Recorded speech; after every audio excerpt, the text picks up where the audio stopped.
Buongiorno a tutti, buona Padania e buon 1° maggio da Marco Scaglia. Sarete in mia compagnia fino alle ore 11 con una rassegna stampa e dopo le ore 10 ci sarà l'apertura dei telefoni, delle linee per il filo diretto con gli ascoltatori per il consueto commento delle notizie del giorno e dei fatti che gli ascoltatori riterranno di commentare. Prima di iniziare con la lettura dei giornali voglio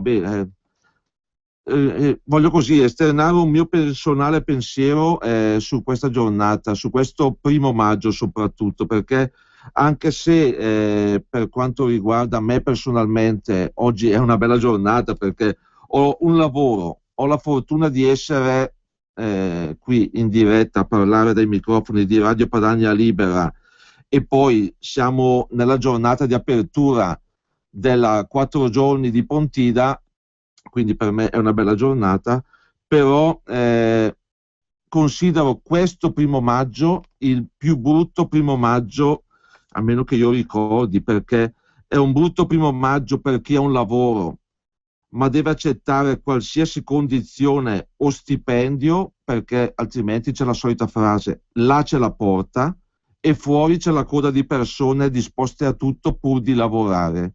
Quindi o accetti oppure accomodati.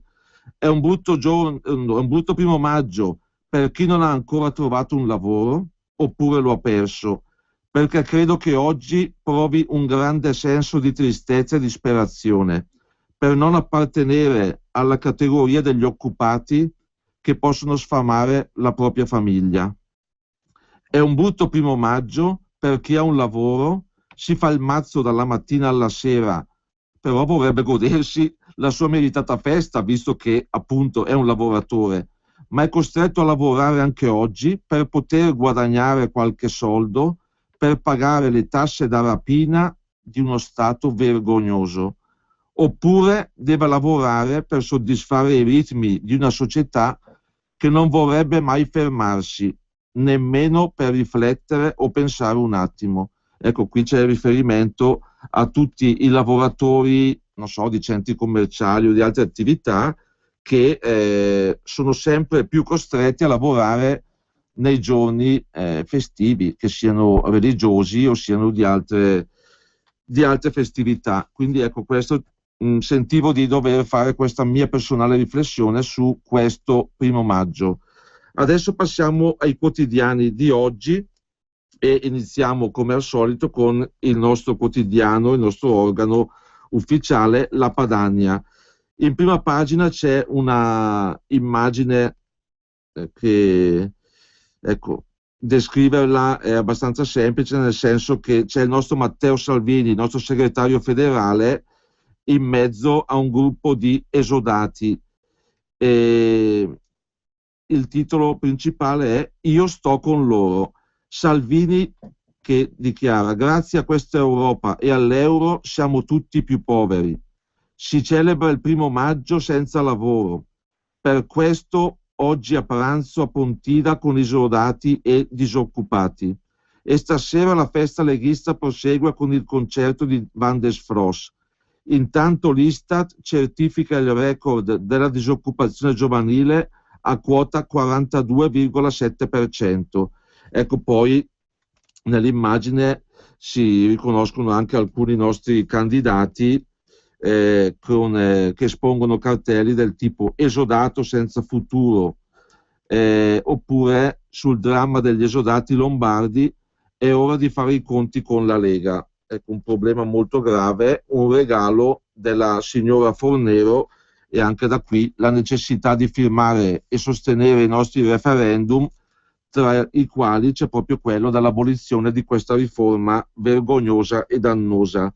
Sempre in prima pagina viene richiamato anche un altro tema molto importante e molto sentito soprattutto da alcuni anni, ma soprattutto in questi giorni, l'emergenza sbarchi. L'UE che dice, l'Unione Europea che dice al governo: vi abbiamo dato i soldi per gli immigrati, e Zaia che replica: portateli a Bruxelles. Poi ci sono anche, vengono anticipati gli interventi di alcuni candidati alle europee che appunto espongono le loro posizioni e la loro linea personale sul quotidiano. Entrando appunto nelle pagine interne, la prima notizia che viene trattata in primo piano è quella relativa alla disoccupazione, che è stabile a quota record del 12,7%. In un anno persi altri 194.000 posti. Alla vigilia della festa dei lavoratori, l'Istat diffonde i numeri che confermano un quadro da profondo rosso. A spasso il 42,7% dei giovani.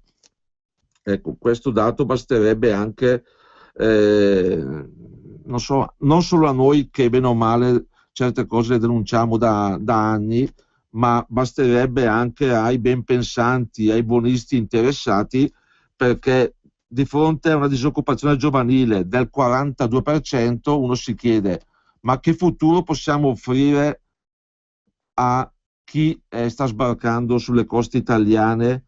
Che cosa possiamo garantirgli? Cioè un posto di lavoro, quando abbiamo il 42% dei nostri giovani a spasso?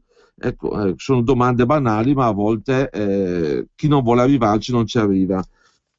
La Lega che dice: basta promesse e provvedimenti virtuali, serve una riforma vera. Il 1° maggio non festeggiano gli esodati, non festeggiano i giovani disoccupati, i cassaintegrati e migliaia di famiglie venete senza certezze per il loro futuro. Il governo Renzi abolisca la riforma Fornero votata dal PD e chiuda l'epoca delle promesse e dei provvedimenti virtuali. Così la senatrice Manuela Munerato, per la quale serve una riforma del lavoro sostanziale che preveda l'abbattimento del cuneo fiscale e la riduzione delle tasse. Anche la senatrice Erika Stefani tiene a ribadire come nella giornata dei lavoratori esodati, disoccupati, cassaintegrati e migliaia di famiglie venete senza certezze per il loro futuro non hanno proprio nulla da festeggiare. Anzi, in Italia si è raggiunto il 68,3% di tassazione percepita, mentre in Slovenia è al 34% e in Austria al 50%. In Veneto poi mancano 125 milioni per la copertura della cassa integrazione in deroga. Ecco, e poi dopo l'articolo prosegue. Sempre per la giornata del 1° maggio viene ricordato che Salvini va a pranzo con gli esodati. Grazie a questa Europa e all'euro siamo tutti più poveri e si festeggia la festa del lavoro senza lavoro. Ecco, questa è l'amara considerazione. A pranzo a Pontida con gli esodati. Così Matteo Salvini celebrerà oggi la festa del lavoro e da lunedì il segretario federale partirà alla conquista del Sud, dove, almeno a giudicare dalle telefonate ricevute ieri nel corso della diretta Radio Padania, sono in molti a riporre speranze nella Lega per una svolta in materia di disoccupazione, euro e clandestini, tutte facce della stessa medaglia. Grazie a questa Europa e all'euro siamo tutti più poveri e sono aumentati i disoccupati, afferma Salvini. Si festeggia la festa del lavoro senza lavoro. Per questo pranzerò a Pontida, con i lavori in difficoltà, esempio concreto delle disastrose politiche di Bruxelles in combutta con il governo centralista di Roma, che blatera di riforme ma intanto ci lascia invadere da migliaia di clandestini. La prossima settimana il segretario del Carroccio sbarcherà sulle coste siciliane. Prima meta Augusta, in provincia di Siracusa, uno degli approdi dei barconi carichi di immigrati clandestini. Poi seguiamo con il nostro quotidiano e si arriva proprio a parlare di Lampedusa, dove c'è una denuncia per fare spazio agli immigrati, espropriano i contadini. E ecco, questa è una notizia che non ci sorprende più di tanto, e la Lega si schiera con gli agricoltori. Caon dichiara: è la prova che siamo di fronte ad un governo che si è arreso all'invasione del paese.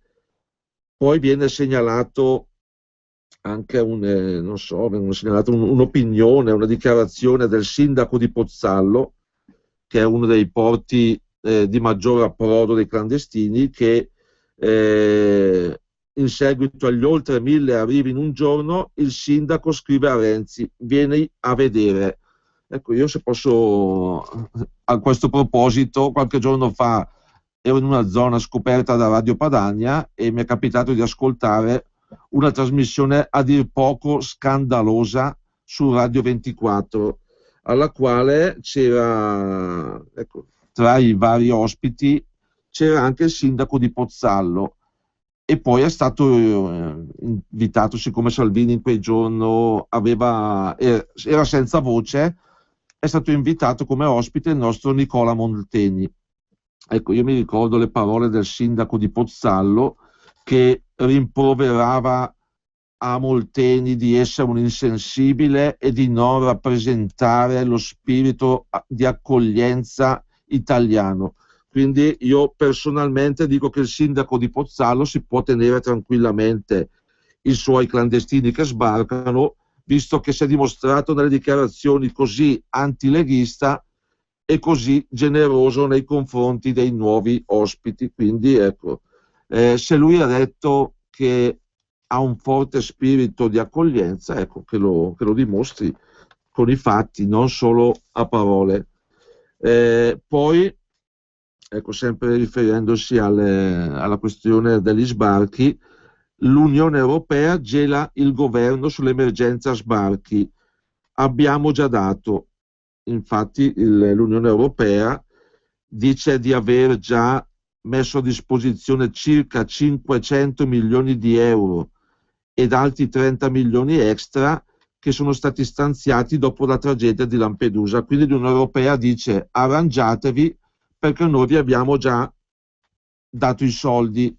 Ecco, come ricordava anche ieri un'ascoltatrice di Radio Padania telefonando, l'Unione Europea giustamente dice: vi abbiamo già dato i soldi, ma in modo sbagliato e in modo colpevole si dimentica di dire che l'Italia, quindi le casse economiche, finanziarie italiane, versano all'Unione Europea miliardi di euro all'anno. Penso che il 90% di quei miliardi arrivino dalla Padania e dal nostro sudore della fronte. Quindi è vero che l'Europa ci anticipa dei soldi per la questione sbarchi, ma non è nient'altro che una goccia rispetto a quello che noi versiamo a Bruxelles. È come quando, non so, la Lombardia e il Veneto versano a Roma miliardi di euro all'anno più di quelli che tornano, e quei pochi che tornano, magari, non so, per un'alluvione o per un terremoto o qualcosa, ce lo fanno vivere come se fosse una carità. No, noi li abbiamo già anticipati una valanga di soldi, quindi quella goccia che torna è quantomeno dovuta, cioè come minimo, e quindi non dovrebbero nemmeno farcela pesare per nessun motivo. Poi sempre sul quotidiano La Padania, ed anche sul quotidiano La Padania, venne riportata la notizia che c'è un po' su tutti i quotidiani, relativa al presunto, comunque ovvero comunque sorpasso della Cina rispetto agli USA. Quindi pare che la Cina sia diventata la prima economia e quindi gli Stati Uniti siano passati al secondo posto. E il Salva Roma che vince, quindi il centralismo vince ancora, perché è stato finalmente approvato dopo tanti tentativi il Salva Roma. Quindi noi, da bravi lavoratori somari, continuiamo a pagare e loro se la godono. Il caso di Aldovrandi, di Federico Aldovrandi, perché c'è stato quell'applauso di alcuni poliziotti. Ci sono le dichiarazioni, quindi la posizione della Lega Nord espressa da Matteo Salvini, che in pratica dice: chi sbaglia paghi, ma noi siamo con le forze dell'ordine. Polemiche contro i poliziotti del SAP che hanno osato applaudire dei loro colleghi condannati. Chi sbaglia deve pagare, ma io sto con i poliziotti, con i carabinieri e con chiunque rischia la vita per difendere i cittadini.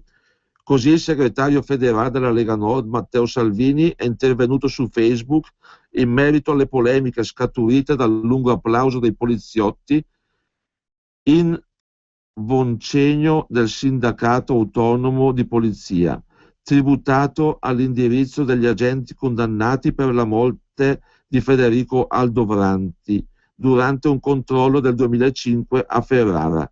A seguito dell'episodio, il ministro dell'Interno Angelino Alfano ha revocato l'appuntamento già stabilito con il SAP per martedì prossimo.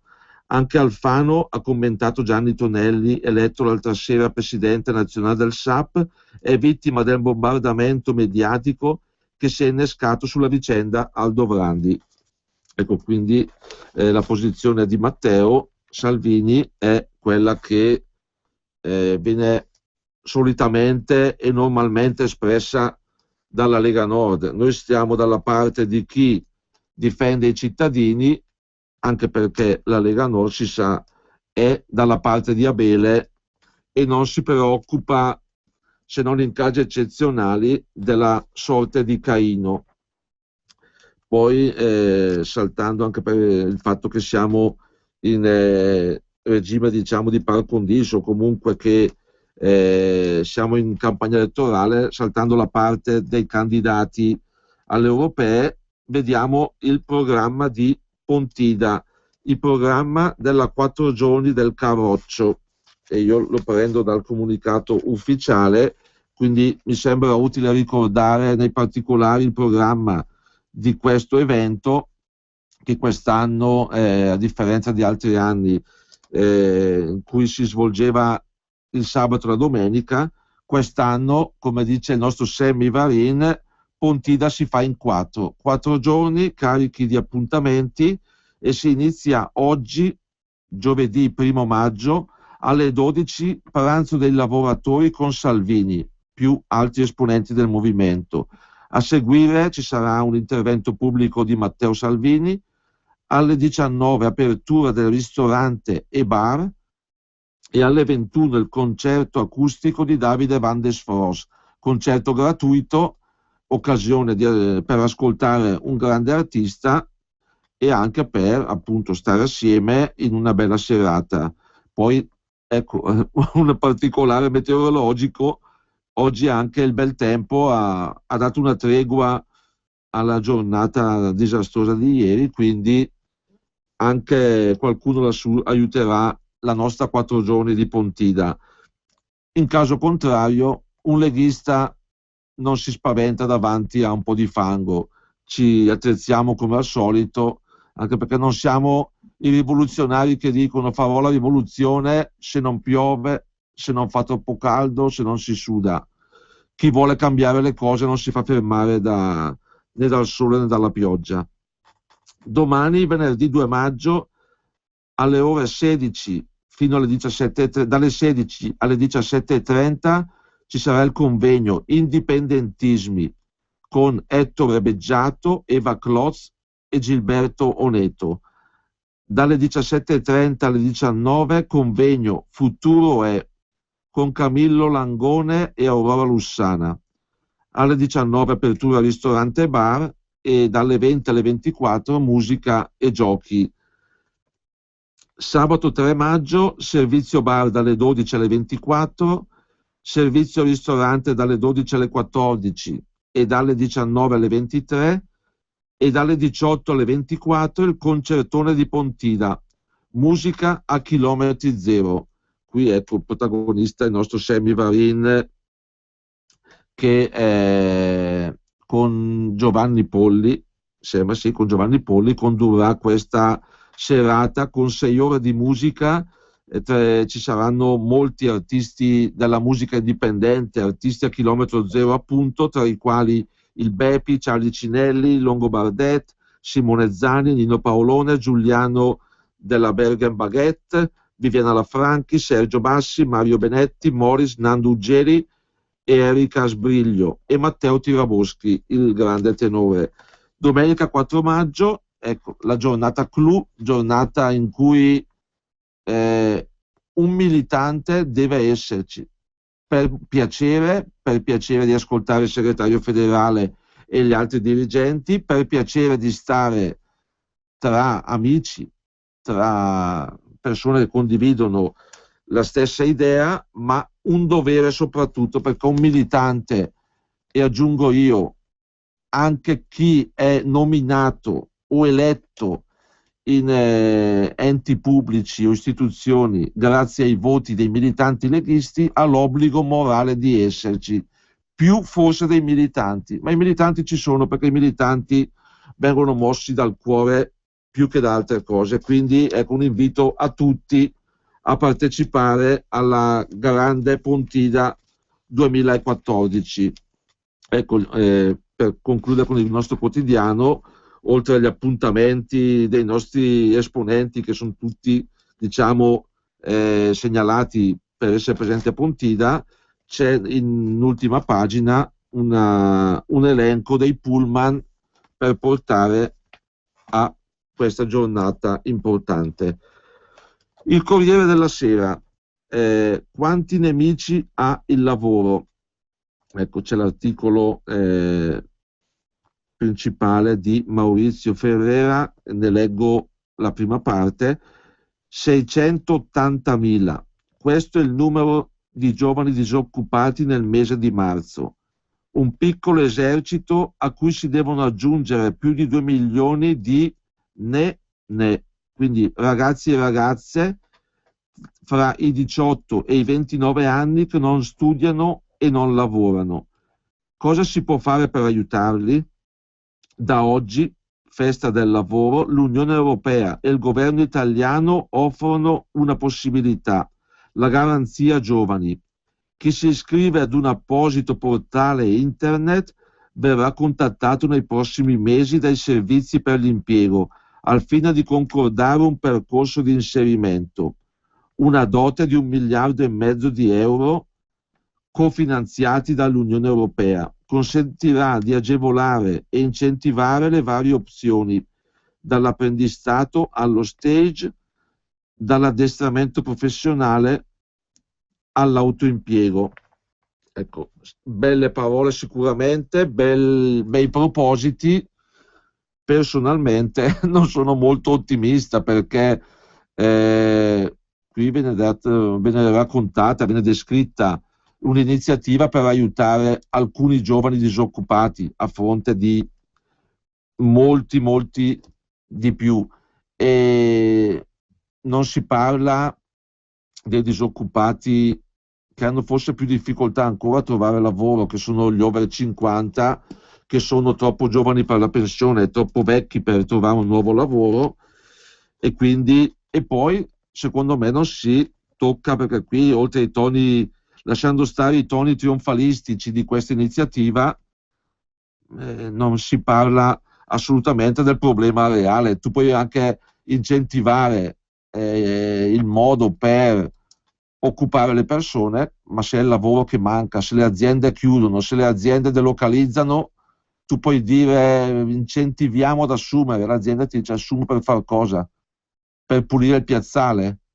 Per fare che cosa? Per pulire per terra? Se non ho lavoro, non ho ordini, e quindi la cosa principale è creare lavoro attraverso tutte le ricette che noi diciamo da tempo, comunque ecco, riducendo la pressione fiscale, incentivando le aziende che non delocalizzano e tutte le altre possibili iniziative. Pubblicità. Caldo, freddo, e in casa non c'è mai il giusto clima. Oh cazzo, è arrivato il tasso! Sì, da Climatizzazione Milano è arrivato il tasso zero. Puoi acquistare il tuo climatizzatore con pagamenti rateali a tasso zero, senza acconto e senza spese. Potrai contare su lavori eseguiti da personale specializzato e assistenza post vendita. Su tutti i prodotti, detrazione fiscale del 50%. Climatizzazione Milano, il climatizzatore padano. 02 39 46 93 18. L'Associazione di Volontariato Protezione Civile GNP Onlus è formata da volontari che si mettono a disposizione del prossimo in occasioni di calamità. L'attività svolta dai suoi volontari è completamente gratuita. Dai il tuo 5 per 1000 alla GNP Onlus. Codice fiscale 9404 08 50 276 oppure visita il sito gnponlus.org. Salve, sono Giovanna della Mondoflex. Mondoflex. Dormire bene è importante. Alla Mondoflex, rete con alzata motore, materasso anatomico e cuscino in memory a soli 580 euro. Venite a trovarmi, vi aspetto. Mondoflex, reti e materassi. Mondoflex conviene sempre. A Treviolo, Melzo, Crema, Castelmella, Brescia e a Desenzano sul Garda. Per la tua pubblicità su Radio Padania Libera, chiama il numero 02 66 23 44 22. Quest'anno Pontida si fa in 4. 1, 2, 3, 4 maggio.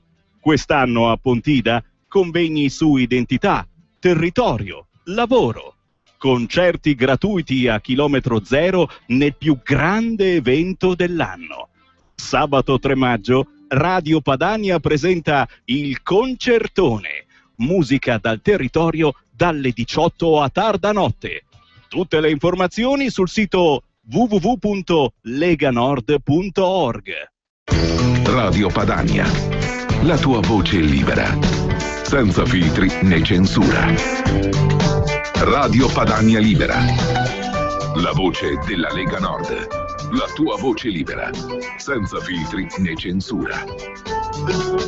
Piove, governo ladro, ma non saranno 2 gocce d'acqua a impedirci di andare a Pontida. Quasi 100 pullman domenica 4 maggio, però aspetto anche te. Ci saranno le televisioni di tutto il mondo, facciamo vedere che ne abbiamo piene le palle, che vogliamo correre, vogliamo vivere, vogliamo sperare, vogliamo lavorare. 2 gocce d'acqua, stivali di gomma,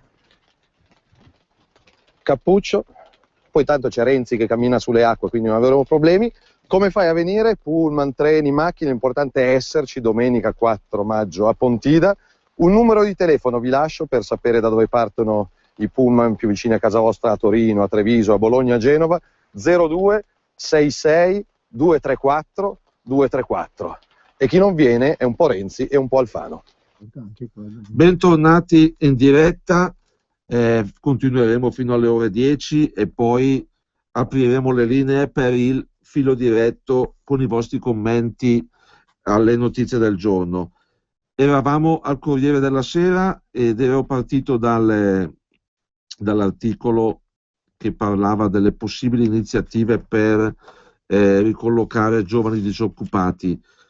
Poi ecco, si tratta in prima pagina sempre di un argomento che viene ripreso anche questo da tutti i quotidiani: i dirigenti licenziabili e le prefetture dimezzate, le misure antiburocrazia di Renzi. Ecco, prefetture dimezzate, la Lega è già andata oltre, perché la Lega vorrebbe addirittura abolire le prefetture, ecco, e questo, oltre a quello sulla legge Fornero, è un altro dei referendum per i quali potete e dovete firmare, almeno ecco, noi consigliamo di firmare o presso i gazebo che ci sono sul territorio principalmente padano, oppure in tutti i comuni, perché ricordiamo che essendo un referendum logicamente a livello nazionale, i moduli per raccogliere le firme sono stati mandati in tutti i comuni d'Italia, in tutti gli oltre 8.000 comuni,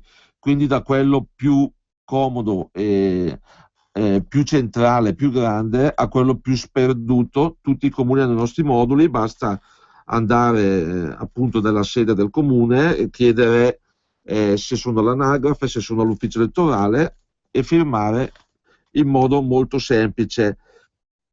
Oltre a questa notizia c'è quella che riguarda Berlusconi, perché da una parte c'è il giudice che frena Berlusconi per le sue dichiarazioni che sta facendo in questi giorni, siccome l'avevano avvertito: guarda che ti affidiamo ai servizi sociali, ma non devi attaccare la magistratura. Berlusconi, come al solito, se ne frega di quello che gli dicono, sta attaccando la magistratura, e loro lo stanno avvertendo che potrebbero sospendere questo provvedimento di clemenza, e l'ufficio di sorveglianza boccia le richieste di maggiore libertà dell'ex cavaliere. Proseguiamo alle pagine interne, dove vengono presentate l'iniziativa del governo Renzi contro gli esuberi nella pubblica amministrazione, e c'è l'intervista di un sociologo che dice: come i partiti e i sindacati si tende a eliminare i compiti intermedi della società, ma non sempre funziona. La staffetta negli uffici e le spese online, via 15.000 e mobilità obbligatoria. Quindi è una riforma del pubblico impiego, anche se la vedo dura, perché sappiamo che, a differenza di altre categorie che faticano a far sentire la loro voce di protesta quando sono in difficoltà, i dipendenti pubblici, e soprattutto alcuni in particolare, hanno in mano lo strumento di bloccare tutto, visto che la burocrazia è quella che ha in mano il paese. Se si fermano loro, possono intralciare qualsiasi attività, sia da quella amministrativa, istituzionale e di altro anche economica, perché comunque vediamo quando si muove con sciopero o iniziativa di protesta la pubblica amministrazione, crea sempre molte difficoltà. Quindi la vedo dura. Sarei contento se venisse fatta effettivamente questa riforma, però la vedo dura. Poi ecco, sempre riferendosi a quello che dicevo prima dell'intervista al sociologo, il ceto medio conta di meno. De Rita: è una battaglia antica, cominciò Craxi, ma non si governa senza l'amministrazione. Viene fatto un piccolo schema, che vengono riassunte i principali punti di questa possibile riforma, perché ecco, vengono dedicate a questa riforma numerose pagine sui quotidiani, così come è stato fatto per altre riforme annunciate dal governo Renzi, perché sappiamo che Renzi è il numero uno nell'annunciare riforme. Tutti i principali quotidiani di regime sono bravissimi ad amplificarla, a raccontarla, a descriverle come riforme già fatte, e poi vediamo che l'agenda di Renzi sembra che sia stata persa, perché lui la riforma al mese, ma riforme qua vengono, ripeto, annunciate, raccontate, illustrate, santificate, ma poi approvate per il momento nessuna. Ci ricordano che relativamente ai contratti, i permessi sindacali dimezzati, sarà possibile il demansionamento. Le retribuzioni, stipendi legati alla crescita, incarichi a tempo per i dirigenti, tagli, i superburocrati, ruolo unico, stretta sui posti multipli, e poi sul territorio via le sedi superflue di poli museali e ragioneria, cancellata la Covip. Poi proseguendo sulle pagine del Corriere, pagina di primo piano: Napolitano e Aldovrandi, applausi indegni. Alfano e Pansa alla madre, cambieremo le regole, fuori chi ha condanne gravi. Ecco, qui viene espresso appunto lo sdegno del Presidente della Repubblica Italiana Napolitano per gli applausi. Ecco, il Corriere però dà anche spazio a una posizione, diciamo, non opposta, perché non è una posizione contro, ma è la posizione di chi c'era, e infatti c'è una breve intervista al poliziotto Lorenzo Tamaro, segretario provinciale del SAP di Trieste. Io c'ero e ho battuto le mani ai colleghi. Non siamo mostri, teniamo alla divisa. Ecco, ne leggo un breve stralcio.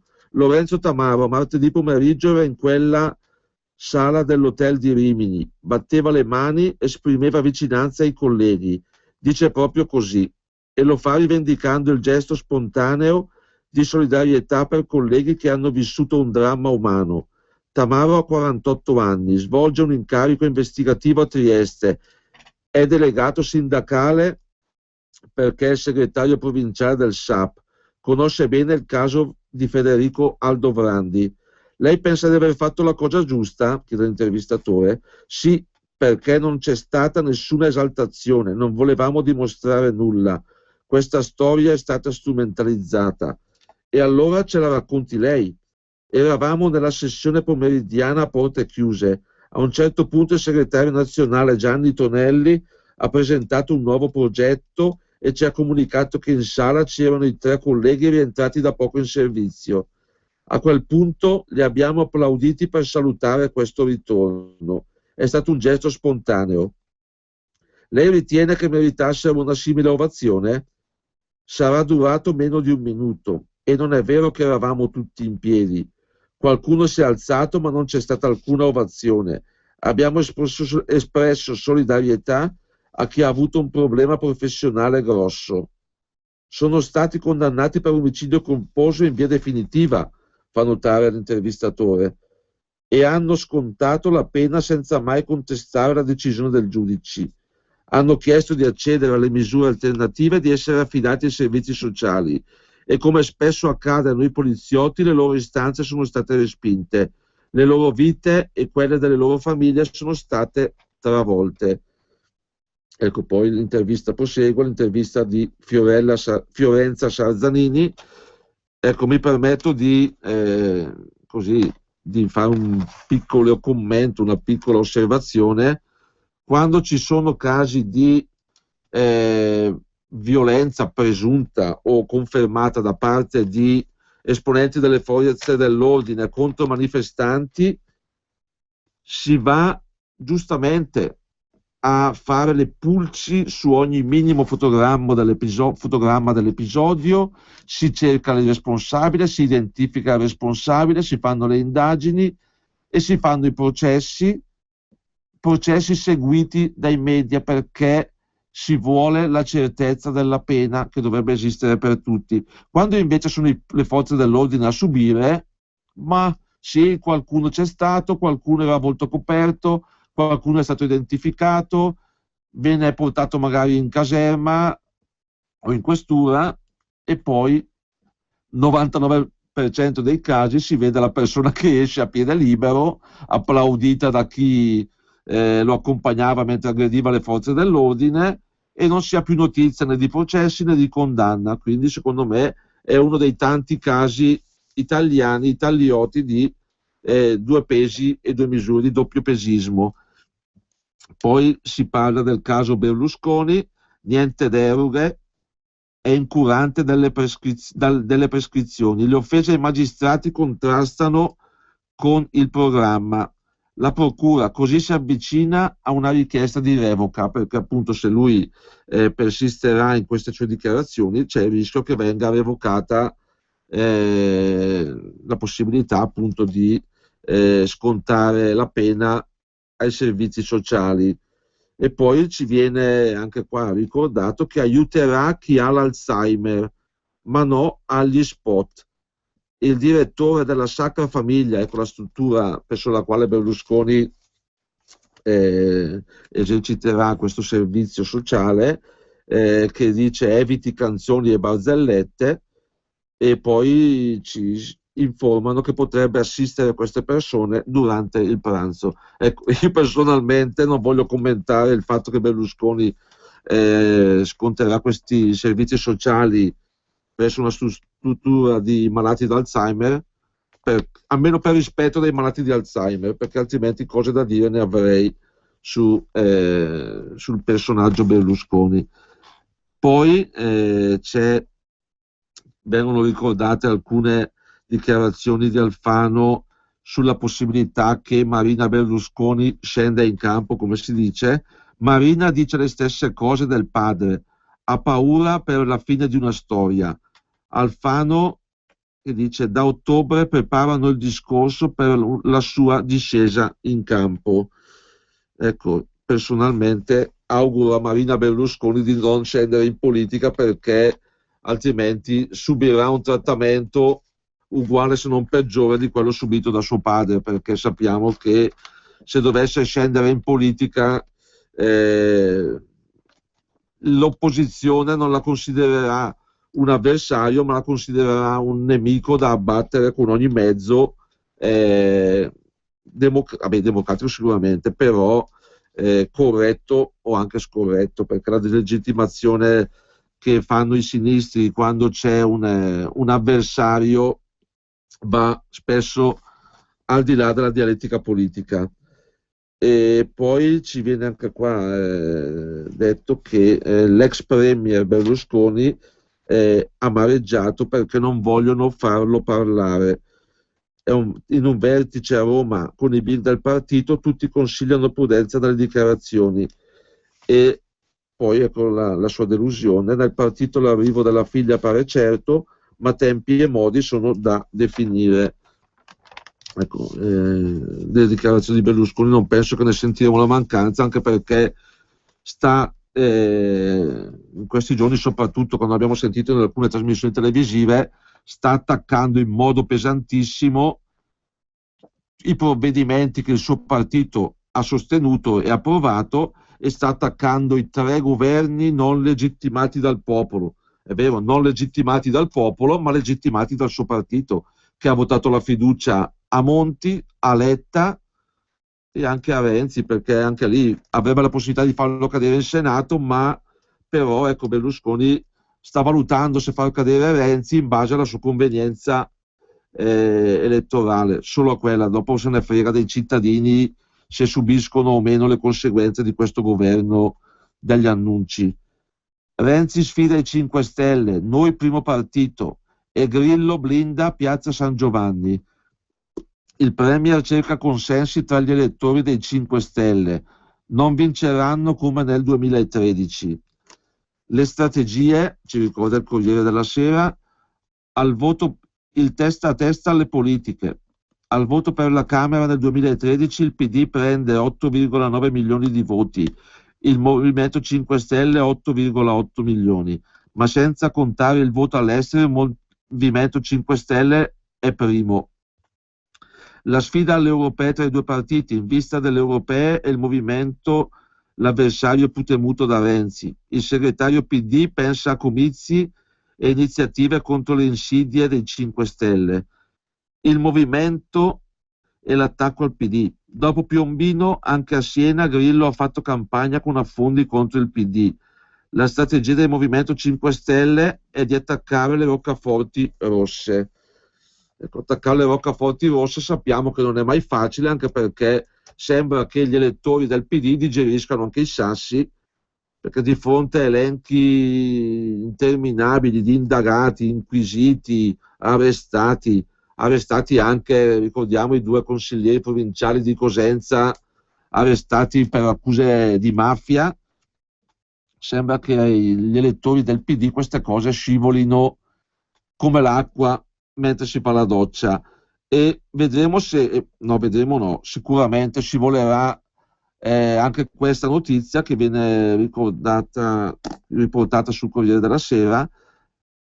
A Bari la figlia del boss in lista col centro-sinistra, l'imbarazzo del PD, il candidato sindaco De Caro, il riscatto va bene, ma la campagna elettorale non è il palcoscenico giusto. Leggiamolo, visto che non penso che nelle trasmissioni televisive di questi giorni ne sentiremo parlare, quindi almeno visto che il Corriere ne parla, approfittiamone e leggiamo questa notizia, perché darà fastidio a qualcuno, e quando a qualcuno, come magari la signora Carla da Campobasso, che vedo che sfoga sempre la sua frustrazione con messaggi di insulti, daranno fastidio queste notizie. Milano, sono consapevole che le colpe dei padri non devono ricadere sui figli. è la premessa di Antonio De Caro, candidato sindaco di Bari, eppure quel nome, anzi quel cognome, in una delle 13 liste al tavolo del centro-sinistra, qualche imbarazzo gliel'ha creato. Speranza Diomede, o Diomede, ecco, non so l'accento, 22 anni, parrucchiera, è candidata al consiglio comunale con Semplicità, lista che sostiene De Caro. È la figlia di Michele Diomede, esponente di primo piano della criminalità locale degli anni 90, fratello di due boss, tornato libero nel 2012 dopo aver scontato 24 anni per omicidio. Quando De Caro ha notato quel cognome che non passa inosservato a Bari, si è rivolto al capolista di Semplicità, l'assessore Elio Sannicandro, chiedendogli di convincere Speranza Diomede a fare un passo indietro, pur consapevole che per la ragazza sia importante emanciparsi da una famiglia che può apparire ingombrante, ha scritto. Una campagna elettorale non è certo un palcoscenico adatto a questo tipo di rivincita personale e sociale, ma la diretta interessata non ha alcuna intenzione di ritirarsi, come spiegato al Corriere del Mezzogiorno. Con la malavita io non c'entro niente e anche mio padre oggi è un altro uomo. E ricordando di averlo conosciuto solo dopo il carcere, esclude qualsiasi legame con la criminalità. Ma se mi hanno rubato il motorino nel mio quartiere, per lo stesso capolista Sannicando, la ragazza cresciuta con la madre è un buon esempio di integrazione, perché è stata seguita dai servizi sociali del comune e della parrocchia. E allora questa è una garanzia al 100%. E il parroco del quartiere San Paolo, quello della ragazza tra le zone di Bari considerate a rischio, ha offerto al candidato altre rassicurazioni che non lo hanno convinto, perché De Caro, amico del ministro Maria Elena Boschi, che con lui si cimenta con il barese in uno spot elettorale, dal canto suo teme di dare l'impressione di cercare consenso e voti facili, a discapito dei valori più importanti. Presentando le liste ho firmato la carta di Libera, codice etico dell'associazione antimafia. Ha ribadito di non volere quei voti, precisando poi: non voglio i voti della criminalità senza nessun riferimento diretto alla ragazza.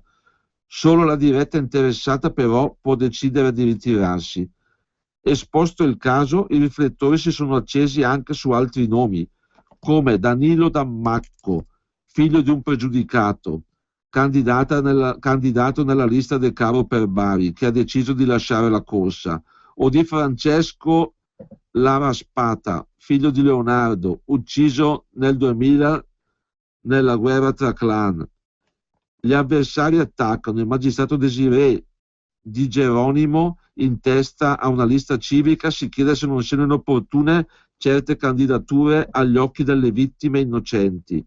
Per Domenico Di Paola, candidato di centrodestra, si assume la responsabilità delle sue azioni, ma per De Caro a fare le spese dei campioni di etica a giorni alterni sarà proprio quella povera ragazza alla quale ho chiesto più volte un passo indietro, perché invece di ottenere il riscatto sociale a cui giustamente ambisce, rischia di essere ricordata per sempre solo come la figlia del boss. Anche perché finché non cambierà cognome resterà sempre la figlia del boss. E poi è interessante vedere comunque invece la figlia del boss, però salta fuori che c'è anche il figlio di un pregiudicato, c'è il figlio di uno ucciso per una guerra tra cosche, insomma, bella compagnia. Ecco, centrosinistra moralizzatore, quello che attacca i figli di altri esponenti politici di altro colore, non perché abbiano commesso qualcosa, ma solo perché sono stati portati in politica in quanto figli di. Ecco, quindi come al solito doppia moralità. Poi, ecco, gli imprenditori sono lavoratori, una tragedia la crisi occupazionale. Guidi, Vertenze si cambia, tutti mettono un chip sul tavolo per chiudere. Ecco, qui si parla della politica industriale, perché la crisi non tocca solo logicamente i lavoratori dipendenti, ma anche e soprattutto possiamo dire certe aziende che poi appunto chiudono, creando poi tutte le conseguenze del caso. Poi paura e protesta a Pordenone, dove si manifesta per l'Electrolux, ecco vicenda di cui quasi nessuno parla più, la vicenda Electrolux. Poi anche qui gli USA finiscono scalzati dalla Cina, quindi sarà contento Prodi, che era un entusiasta difensore, o anzi sostenitore dell'economia cinese, e si augurava che le coste italiane potessero essere il portone, la porta d'ingresso dell'economia cinese nell'Europa. Quindi un altro degli esempi di quanto fosse lungimirante Prodi. Non è indovinata una, possiamo dire. Sarà forse per questo che i suoi stessi compagni di partito l'hanno mandato a casa 2 volte quando era Presidente del Consiglio, e gli hanno fatto il bello scherzetto quando doveva essere eletto Presidente della Repubblica. Quindi si vede che loro lo conoscono bene, per questo che gli hanno detto vai in Cina che forse là fai meno danni. Poi c'è segnalata una telefonata tra Renzi e Putin per discutere di gas e energia. Accantoniamo anche il Corriere della Sera, passiamo al Giornale. Da Aldo Brandi ai cortei violenti. Il titolo principale: la polizia si spacca, sindacati divisi, ministro e vertici contro gli agenti, troppo caos e poco rispetto per chi ci difende. Altra cambiale di Renzi, sugli statali prende tempo, rimanda la riforma per non perdere voti. Poi Berlusconi assisterà i malati di Alzheimer e i giudici gli negano i comizi. Poi vabbè, c'è in 100 pagine una notizia particolare che è stato trovato un ritratto che rivoluziona l'iconografia cristiana, quindi in base a questo ritratto verrebbe ridisegnato il volto di Gesù. Poi disoccupati e contratti quanti bluff, e chi lavora di più rischia lì 80 euro.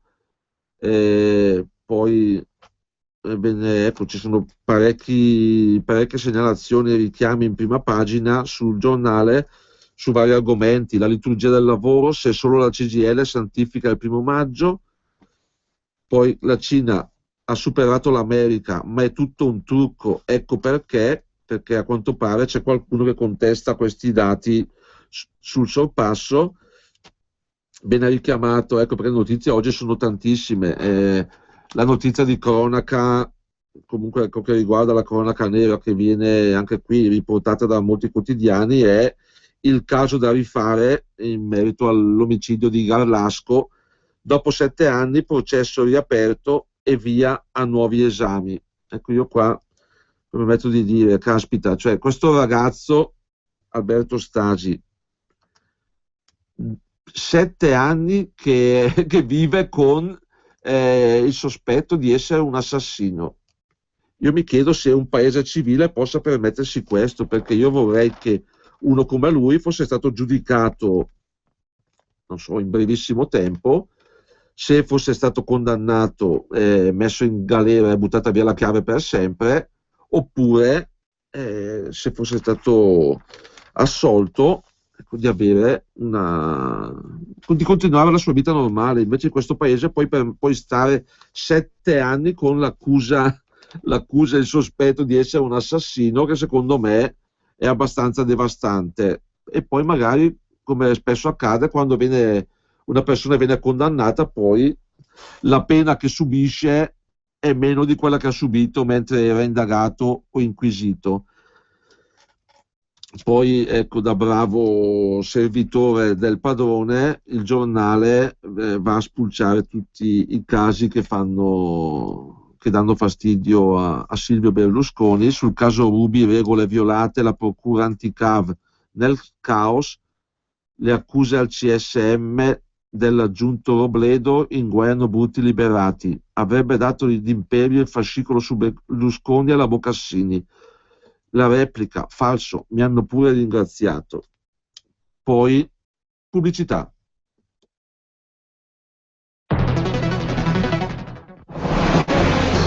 Dal 24 aprile al 4 maggio a Zanica vi aspettiamo per la 14ª festa della Lega Nord in via Cremasca, area feste. Tutte le sere potrete gustare le specialità della cucina nostrana fatta in casa e pizzeria, intrattenimento, tombola, musica, ballo e interventi degli esponenti politici della Lega Nord. Vi aspettiamo a Zanica, Bergamo, dal 24 aprile al 4 maggio per la festa della Lega Nord. Non mancate!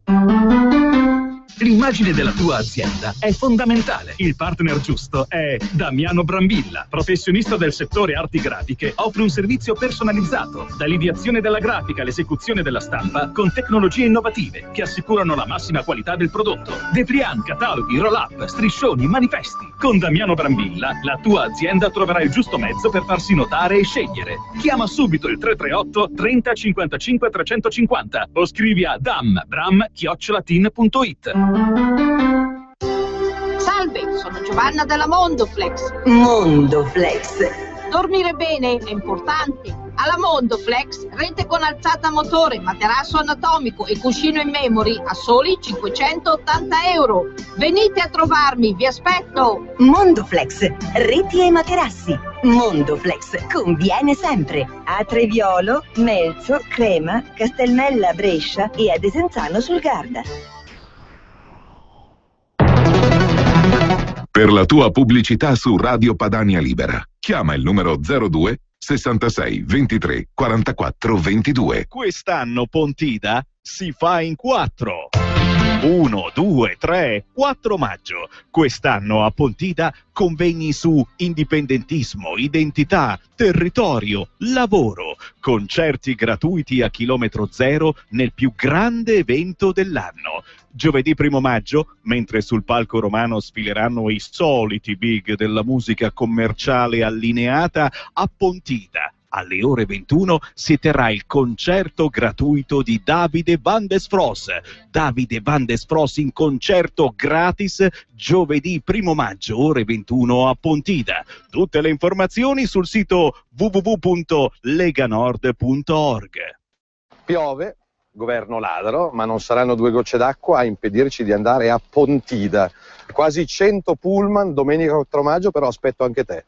Ci saranno le televisioni di tutto il mondo, facciamo vedere che ne abbiamo piene le palle, che vogliamo correre, vogliamo vivere, vogliamo sperare, vogliamo lavorare.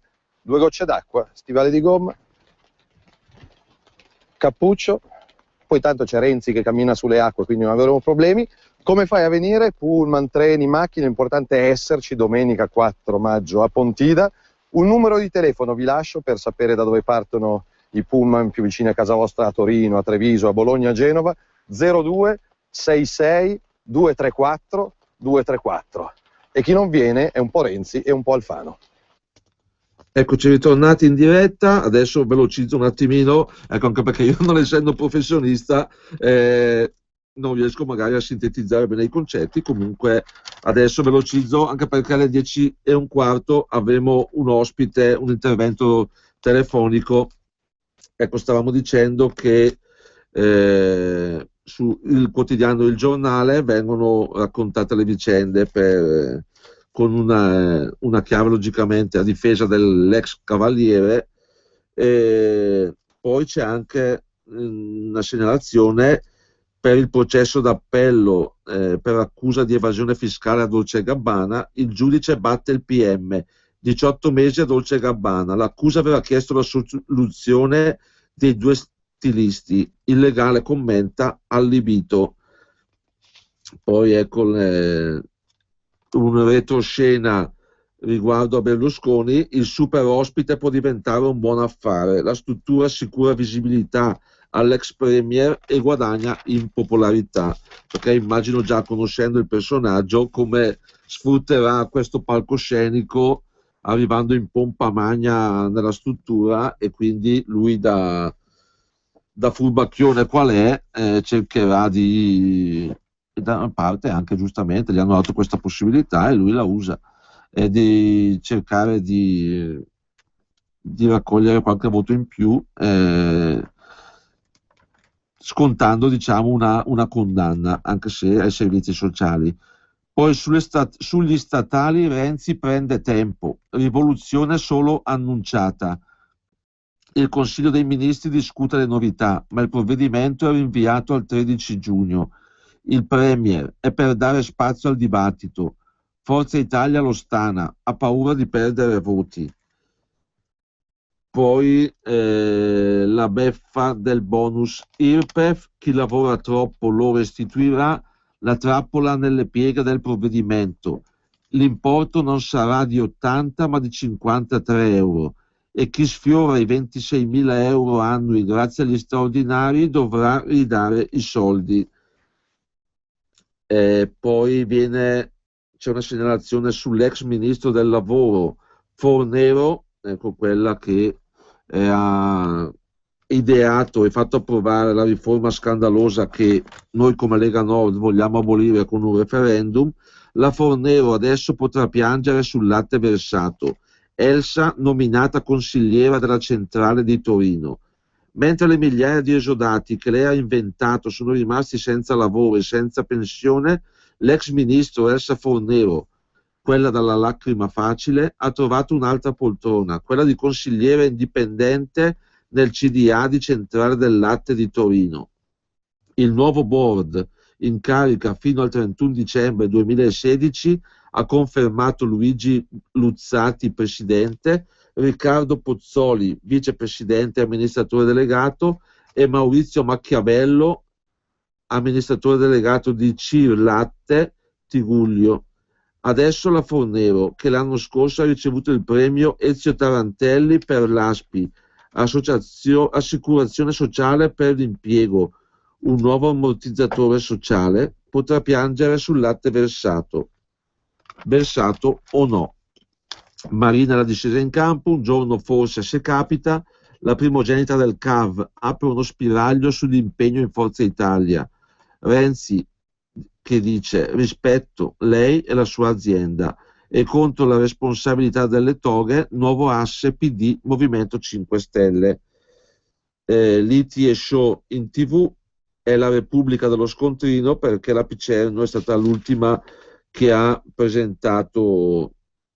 aver presentato uno scontrino in una trasmissione televisiva. Lei l'ha presentato, non avevo seguito la vicenda, però ecco, per dimostrare quante cose si possono comprare, si possono acquistare in un supermercato con gli 80 euro che Renzi vorrà regalarci. Ecco, io vorrei che oltre allo scontrino dove vengono fatte vedere quante cose si possono comprare con gli 80 euro, vengono presentate anche le ricevute di tutto quello che dovremo pagare in più di tasse per rimborsare gli 80 euro che ci danno con una mano e ci tolgono con l'altra. 1° maggio, ultima trincea CGIL, il sindacato rosso si rifiuta di capire come cambia il mondo del lavoro, non difende più le persone ma solo le bandiere. Io da lavoratore dipendente, quando vedo qualche esponente della CGIL, penso che ormai non rappresentino assolutamente più i lavoratori ma solo certe categorie ed anche e soprattutto gli immigrati, perché ogni qualvolta c'è una contestazione, un ricorso di qualche immigrato clandestino o contro l'espulsione o contro altri provvedimenti, vediamo che tra chi appoggia il suo ricorso e chi lo difende in tutti i gradi di giudizio c'è sempre lo zampino della CGIL o di qualche sindacato o di qualche associazione di quelle buoniste. Quindi mi sembra che abbiano deviato l'oggetto, diciamo, del loro così, scopo sociale, chiamiamolo così, in quanto sindacato dei lavoratori. Poi ecco una notizia che ho trovato solo sul Giornale: negozi sempre aperti, in arrivo il referendum, iniziativa di Veneto, Abruzzo e Umbria. Le regioni reclamano libertà di scelta, perché ci pare che ci sia così qualcuno tra i quali Luca Zaia viene indicato come uno di quelli molto decisi su questa iniziativa, di poter fare un referendum per far scegliere le persone se è giusto che ci siano o meno i negozi sempre aperti, perché come ricordavo all'inizio, oggi è il 1° maggio, festa dei lavoratori, ma molti lavoratori sono obbligati a lavorare anche oggi, quindi non hanno potuto celebrare la loro festa. Poi anche qui lo scontro sull'applauso poliziotti contro poliziotti per il caso di Aldovrandi. Gli agenti esasperati passano al contrattacco, basta massacrarci perché portiamo la divisa. Il giornale poi qui fa un attacco ad Alfano, ministro latitante, Viminale in mano ai prefetti. Angelino è troppo impegnato a fare il leader del nuovo centrodestra e delega tutto a capo di gabinetto e funzionari, e il malumore serpeggia tra i poliziotti, ci manca un interlocutore. Anche qui sarebbe tutto da dire, da discutere il leader del nuovo centrodestra, perché spero proprio che soprattutto in occasione delle prossime elezioni venga rimesso ognuno al proprio posto, perché quello che sta facendo da ministro dell'interno, soprattutto riguardo alla questione sbarchi, monitoraggio delle coste, sorveglianza di chi è stato portato qui, perché non è solo scandaloso andare a prenderli, andare a prendere persone senza documenti, portarle sul nostro territorio. Non è scandaloso solo quanto ci costa questa operazione, 10 milioni di euro al mese. È scandaloso anche che una volta arrivati sul nostro territorio, questi davanti alle telecamere salutando se ne scappano, quindi questi qui sono in giro senza documenti. E noi sappiamo benissimo invece che quando siamo in giro con la macchina, ok, e ci fermano per un controllo, se non abbiamo in tasca patente, libretto, carta d'identità, possiamo avere delle sanzioni. Poi l'Iraq alla prova della maturità, primo voto senza americani, attacchi terroristici e morti, ma la gente affolla i seggi, il premier uscente è scaricato dai militari ma resta il favorito, nonostante le accuse di aver emarginato i sunniti. Quindi l'Iraq alla prova del voto. Sempre sul giornale un'interessante pagina, più che articolo, a pagina 17, quindi questo è importante. La Francia verso le europee, nel fortino di Le Pen solo Marine fermerà banche e immigrati. Viaggio in Piccardia, la regione dove il Front National sbanca. I grandi partiti fanno il gioco dei burocrati di Bruxelles. Ecco, ricordiamo che Marine Le Pen è in occasione di queste elezioni europee è a fianco della Lega Nord, perché su molti temi abbiamo molte convergenze, soprattutto in materia di immigrazione e in quanto a lotta contro la burocrazia europea, contro questa Europa che hanno fatto nascere, che vuole annientare i popoli e i popoli che per Le Pen sono rappresentati dalle identità nazionali, e noi invece, e per la Lega Nord, sono rappresentati dal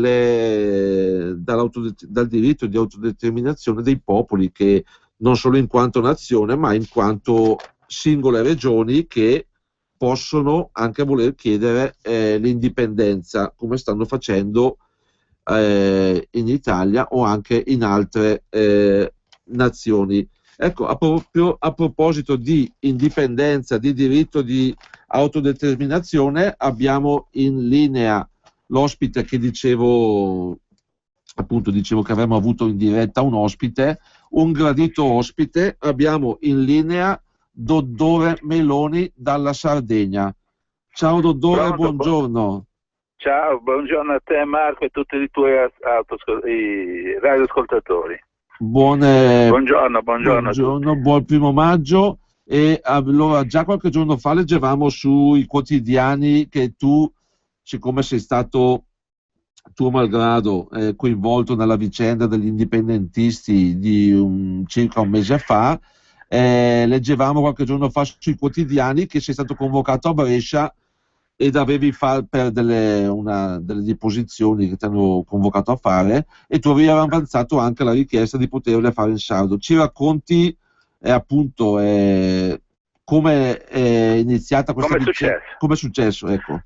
Beh, io il 2 di aprile alle 5 del mattino sono venuti 10 carabinieri con un mandato di perquisizione emesso dalla procura di Brescia, dove mi cercavano armi, divise e quant'altro, tutte queste cose qua. Alla fine l'unica cosa che mi hanno sequestrato sono state la bandiera molto bella della Serenissima di Venezia, un foulard sempre della Serenissima, degli affari di quelli che si mettono sulle giacche, tutto ben ricamato con il leone di Venezia, un computer, 2 computer, il mio telefono con le 2 SIM, e in più addirittura il patto che avevo fatto con gli altri movimenti indipendentisti su quella famoso pranzo fatto lì il 26 di maggio del 2012 lì a Brescia, in un paesino vicino a Brescia. Per cui io sono pescato dalle nuvole e ho detto: io conosco solo gente pacifica, niente armi, niente questo e quest'altro, per cui conosco sia Faccia, addirittura Franco Rocchetta lo conosco dal 1984, quando lui aveva fatto l'inizio delle Lega Veneta. L'unico che avevamo fatto alleanza all'Europea del 1984 ero io con Suarez, partito indipendentista sardo, su questo, per cui sono vecchie conoscenze, amici, gente democratica, onesta e quant'altro. Per cui io, quando ho ricevuto tutte queste dimmi Marco. No, bene, no, ci stavo ascoltando. Sì, va bene. No. Allora cosa è successo? Dopo che ci sono stati questi sequestri, il mio legale, che è un avvocato di Oristano che si chiama avvocato Cristina Puddu, anche lei indipendentista, su questo ha presentato subito il ricorso del riesame lì al Tribunale di Brescia.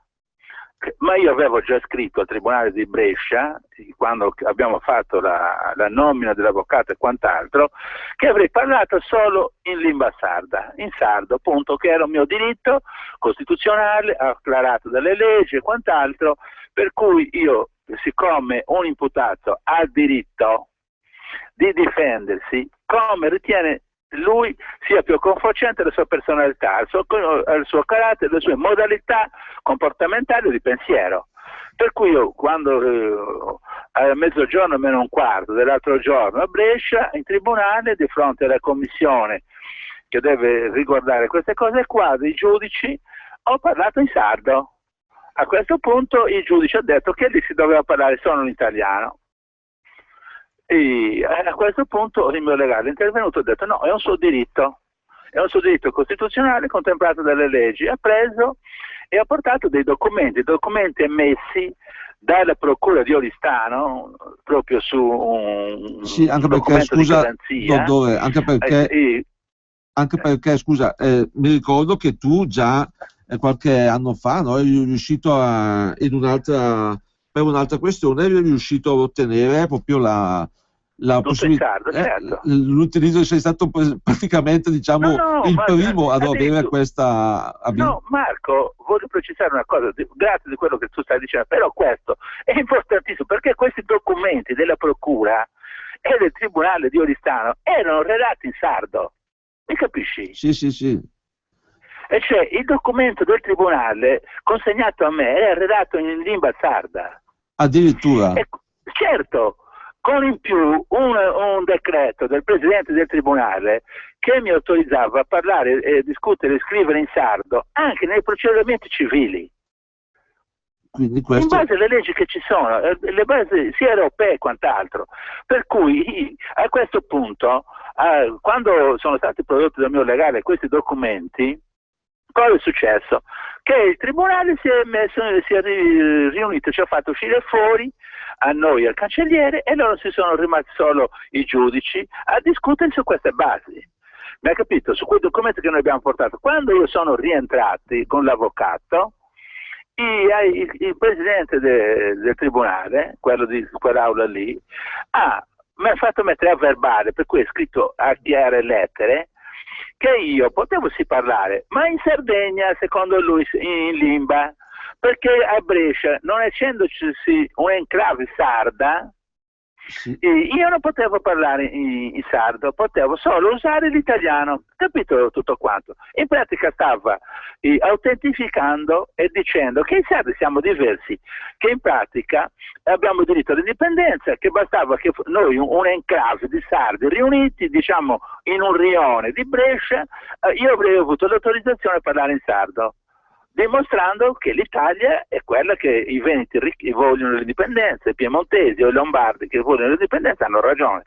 Per cui con questo processo che è stato fatto e con quelle dichiarazioni da lui scritte, che in pratica io ho diritto di parlare in sardo, ma solo in Sardegna in forma territoriale, e a questo punto io ho detto, lui mi ha chiesto se volevo parlare in italiano e io ovvio che non parlo in italiano, io parlo in sardo qua, se no mi sto zitto. Ma lui mi ha vietato a me di fare le mie autodichiarazioni, segui, che sono obbligatorie da parte della legge. Cioè la legge dice che un imputato ha il diritto di difendersi come lui ritiene migliore, come ho spiegato prima. Questo non solo serve ai sardi, ma serve anche ai veneti, serve ai lombardi, serve ai piemontesi, perché le altre minoranze ce l'hanno già questa possibilità, che rivendicano anche nei loro tribunali, sia nel Veneto, in Piemonte, in Lombardia, se sono accusati o meno, di parlare con la loro lingua. È un loro diritto. Ecco, questa sia una cosa molto importante, ecco, che penso che io non conoscevo, sapevo del tuo caso, sapevo del precedente che eri riuscito a ottenere tu in Sardegna, però ecco, giustamente, anche per questo che mi fa piacere ospitarti per qualche minuto, perché nessuno conosce queste cose, queste possibilità, che comunque fanno parte di gli aspetti che possono sembrare aspetti così simbolici, ma comunque sono importanti e sono sostanziali. Ma stai scherzando, Marco? Quando noi le minoranze o quelli che sono ben circoscritti e che hanno delle lunghe storie dietro, i popoli che hanno delle lunghe storie dietro le loro spalle, questo qui, far scrivere negli atti giudiziari la loro lingua è importantissimo, perché fa giurisprudenza, e cioè in poche parole è il riconoscimento ufficiale di uno Stato, e cioè in poche parole, scusa, i romani, che erano i romani, quando nel loro impero, per governare, per poter imporre il loro volere, permettevano a tutte le loro popolazioni di continuare a usare le loro tradizioni, le loro leggi, le loro usanze, e loro sovrintendevano, mi ha capito? Lasciavano le loro cose, non avevano mai imposto il latino. Il latino veniva utilizzato dagli altri, delle classi forti, anche dei popoli soggiogati, delle loro colonie, ma non avevano mai imposto l'obbligo di parlare per forza in latino. Hai capito cosa sto spiegando? Certo. Cioè, in poche parole, se manco 2000 anni fa veniva imposto quello, per quale logica? Qui l'Italia vuole che mi ragioni sardo, ho la cultura sarda, la mentalità è sarda, vivo in questo posto dove le esigenze sono diverse dagli altri posti, perché io devo parlare per forza in italiano? E lui mi viene a dire a me, se ero analfabeta. Come sarebbe sono analfabeta? Scusa un secondo, sai bene che conosco sia l'italiano, posso conoscere anche 30.000 altre lingue o no? Certo. Cosa c'entra questo? Scusa, se uno straniero viene in Italia e sa di parlare l'italiano, la legge gli consente sempre di parlare nella sua lingua e di avere un interprete, giusto, no? Beh, sicuramente. E allora noi dobbiamo far valere queste cose che sono molto forti per i nostri popoli, ed è lì che noi non dobbiamo aver paura, perché tanto viene scritto quello. Quel signore, quando ha scritto tutte queste cose qua, mi ha dato a me la possibilità di agire fino in Cassazione, perché i miei diritti di imputato sono stati lesi. Mi hai capito? Certo, certo. Infatti per quello che dicevo, che è un aspetto che può sembrare così simbolico, ma invece è sostanziale e importante. Caspita, sei sostanziale, è un diritto fortissimo di cose, dove tu costringi a loro ad ascoltarti loro, a te di capire loro, come tu ti spieghi, come ragioni e via di seguito. Sono loro che non dovrebbero esserci se non sono del tuo posto. Mi segui? Certo. Non so se rendo l'idea. Cioè, noi riteniamo che vogliamo l'indipendenza, per esempio, o più autonomia, come incominciano ad essere in vari posti italiani, e allora quei popoli hanno il diritto a queste cose qua. Per cui quei popoli, un veneto o un lombardo o meno, o un piemontese o quant'altro, ha delle sue visioni storiche diverse, come ragiona e come non ragiona, è ovvio, no? Certo, anche perché le differenze non è che devono essere, cioè non è che uno diverso da me vuol dire che sia inferiore o superiore a me, è diverso da me, ha una cultura diversa, abitudini, economia, cioè certo. Così è normale, quindi ed è giusto che certo. sia orgoglioso, che sia campano, che sia pugliese, che sia veneto, è anche orgoglioso delle sue tradizioni, della sua cultura. Della sua storia. Certo, perché non penso che un campano dica io sono uguale a un lombardo, no, il campano per esempio è orgoglioso di tutte della sua cultura, della sua storia, ed è giusto così.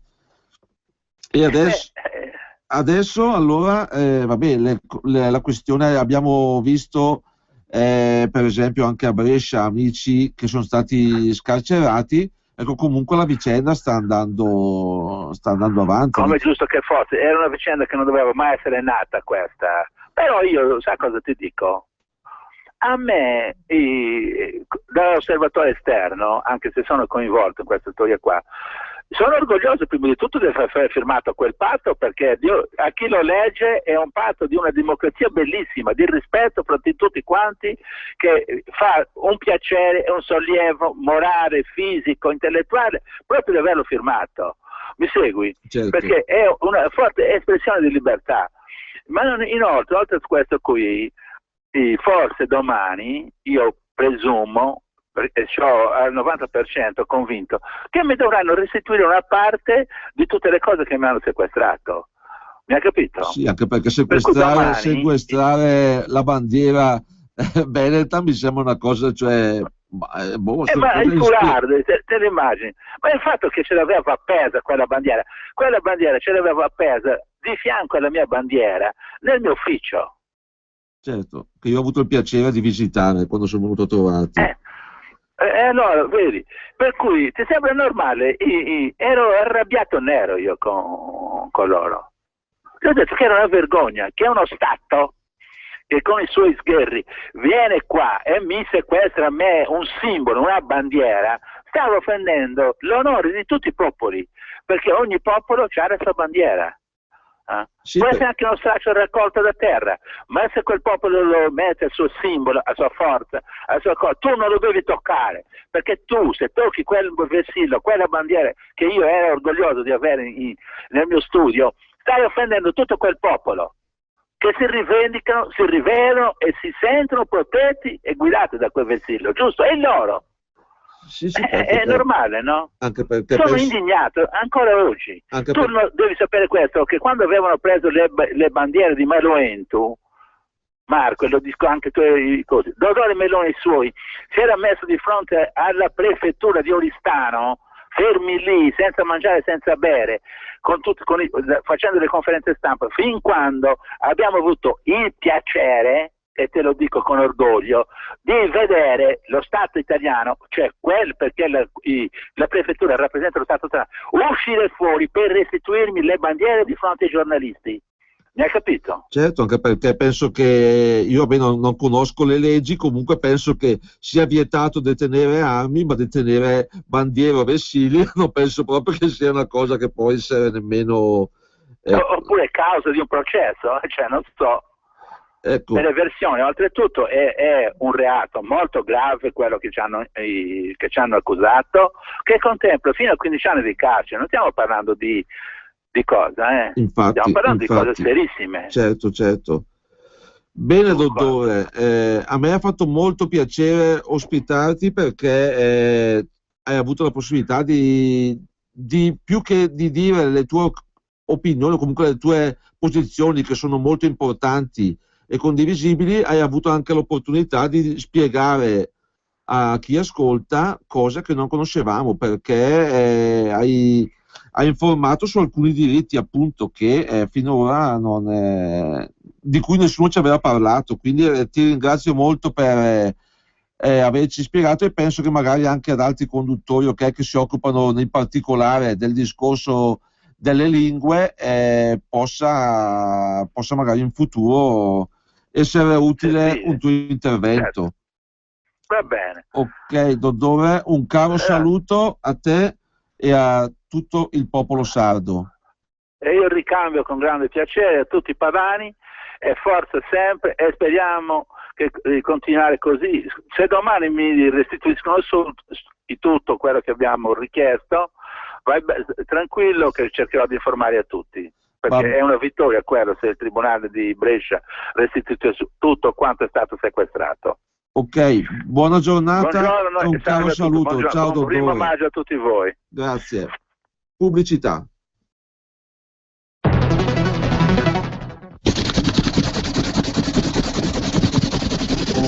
L'Istituto Nazionale dei Tumori di Milano combatte ogni giorno per cancellare il cancro. Insieme ce la faremo. Dai il tuo 5 per 1000 all'Istituto Nazionale dei Tumori. La tua firma conta molto. Codice fiscale 800 182 301 53. La fedeltà alla Padania premia sempre. Anche quest'anno la Lega Nord regala a tutti i suoi militanti l'abbonamento gratuito al quotidiano La Padania Online. Per tutto il 2014 leggere La Padania sarà ancora più facile e comodo. Collegati subito al sito www.lapadania.com. Segui le istruzioni per i militanti e con un semplice clic potrai scaricare e leggere tutti i giorni il tuo quotidiano. Più facile di così? Per saperne di più, vai su www.lapadania.com. La Lega Nord augura a tutti i suoi militanti buona lettura. Vuoi trovare nylon, Delrin, PVC, plexiglass, gomma, Vulcolan, neoprene, silicone? Prova alla Sargon. Se non lo trovi alla Sargon, dove lo trovi? Sargon, dal 1968 a Brescia. Articoli gomma plastica tecnico-industriali. Sargon, dal 2008 a Rodengo Saiano Brescia. Punto di riferimento articoli gomma plastica tecnico-industriali. Sargon, via Gaetano Bertoli 15, Rodengo Saiano, Brescia. Telefono 030 31 77 41. Grazie Brescia, da Sargom. Per la tua pubblicità su Radio Padania Libera, chiama il numero 02 66 23 44 22. Un'altra Europa è possibile. Pontida! Domenica 4 maggio. Ti aspettiamo sul Pratone. Pontida 2014. L'irripetibile.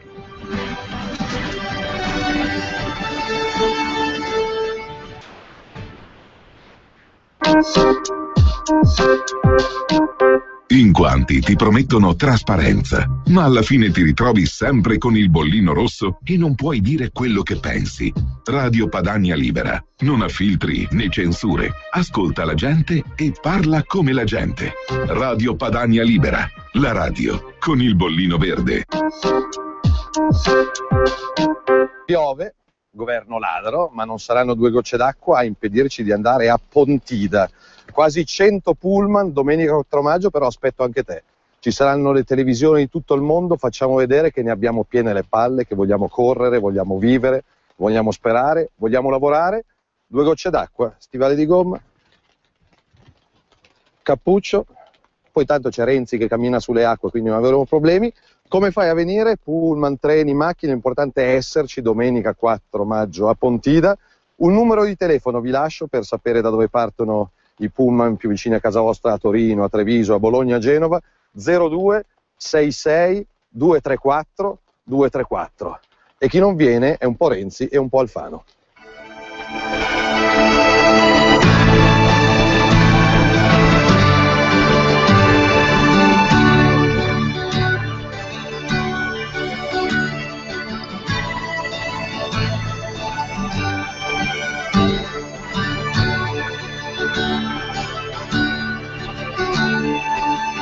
delle pianure, nordiche di muschi, verde negli occhi miei che guardano l'azzurro, verde di rabbia del figlio del regime, verde nel ramo di un ulivo senza fine, verde degli altipiani, dei popoli montani, verde del mondo libero, di un sogno lasciato al vento, verde speranza, santa pazienza, senza arroganza, ma con sapienza, verde delle camicie, del cucciolo padano, verde che ispirerà il popolo sovrano, verde negli occhi tuoi, in quelli come noi che saliremo. Verde delle camicie, del cucciolo padano, verde che ispirerà il popolo sovrano, verde negli occhi tuoi, in quelli come noi che saliremo.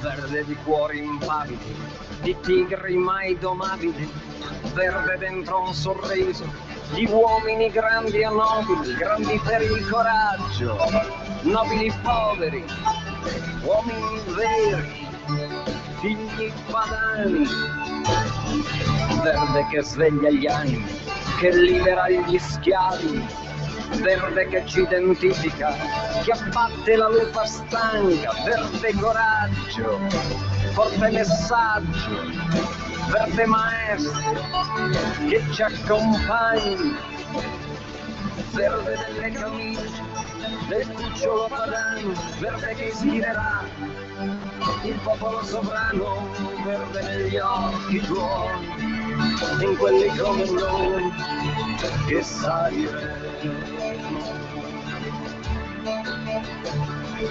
Verde nelle camicie, del cucciolo padano, verde che ispirerà il popolo sovrano, verde negli occhi tuoi, in quelli come noi che saliremo.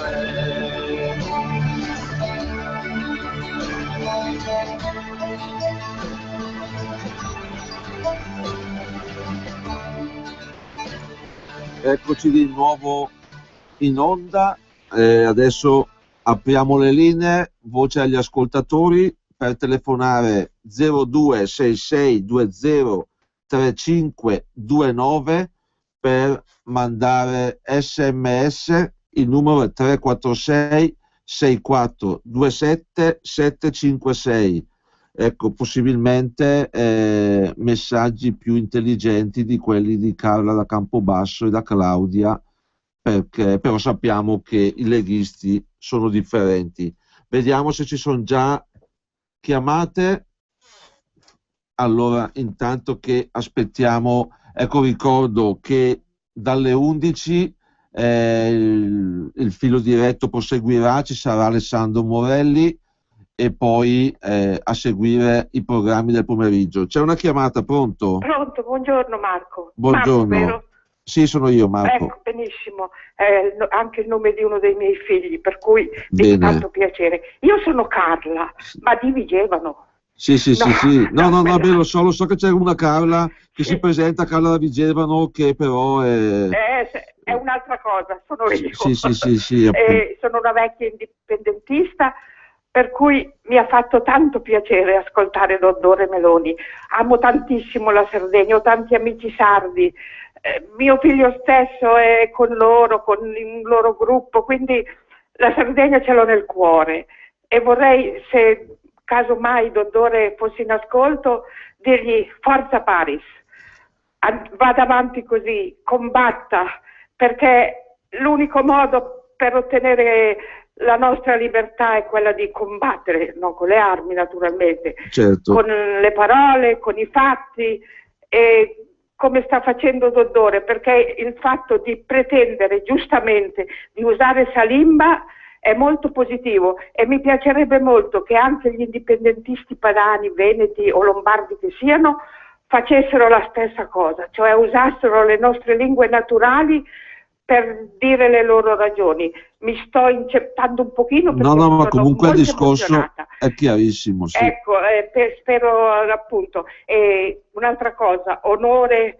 alla bandiera con il leone di San Marco, alla bandiera dei sardi con i quattro mori e alla nostra bandiera pure con la croce di San Giorgio, che vorrei davvero vedere sventolare sulla Lombardia, come bandiera ufficiale intendo dire. Grazie Marco, Padania Libera. Grazie Padania Libera e buona giornata a te. Sì, la Sardegna terra stupenda che ho avuto l'occasione appunto di visitare, l'isola di Maluentu, l'isola appunto a cui si riferisce Doddore Meloni, è un paradiso terrestre. Ecco, la sfortuna della Sardegna è che hanno raddoppiato i prezzi dei traghetti, ma scelta che fatico a comprendere, perché io capirei se dicessero, non so, chi gestisce appunto questi trasporti, i traghetti, dicesse ho la nave piena sia con il biglietto a 300 euro che con il biglietto a 600 euro, quindi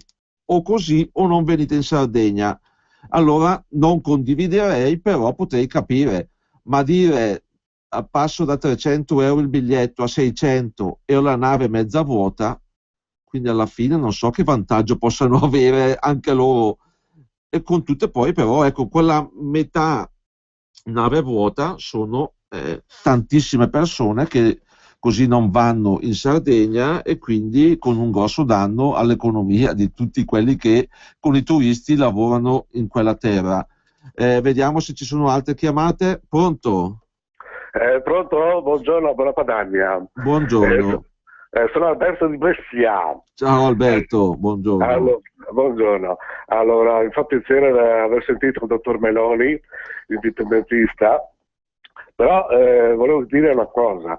Noi abbiamo un'arma potentissima, che è la matita elettorale.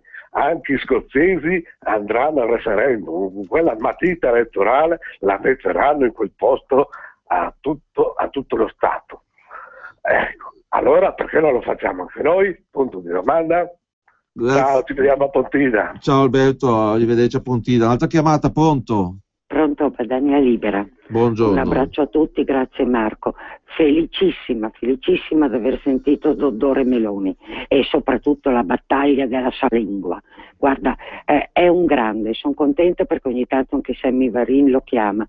Dovrebbero chiamarlo forse un po' di più, perché questo è proprio visceralmente sardo, quello che io dovrei essere visceralmente lombardo, anzi milanese.